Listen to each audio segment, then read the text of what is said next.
الدكتور حميد شيباني أمين عام اتحاد كرة القدم. دكتور حميد، أسعد الله مساك وأهلا وسهلا بك في نشرة أخبار الرياضة عبر قناة سبا. الله يحييك. دكتور، ربما الخبر اليقين لديك، أطلعنا حول مصير مباراة منتخبنا أمام باكستان.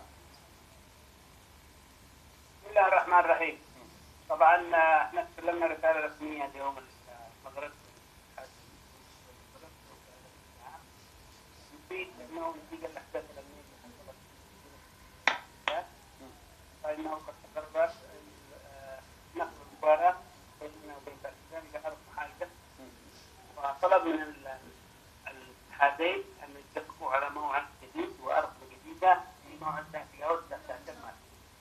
واحنا كلفنا المدرب وبرئيس البعثه انه بكره يجتمعوا مع الباكستانيين يتفقوا على موعد وذكرتوا جهه الفيفا ومكان المباراه، لانها لازم تكون قبل القرعه المقرره لوضعنا في اي مجموعه.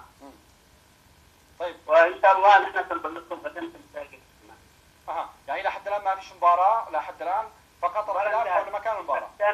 باكستان انتهت، الان حنتفق بين هل حتكون في قطر او حتكون في بلد ثاني، حنشوف كيف الاتفاق ومتى يوم.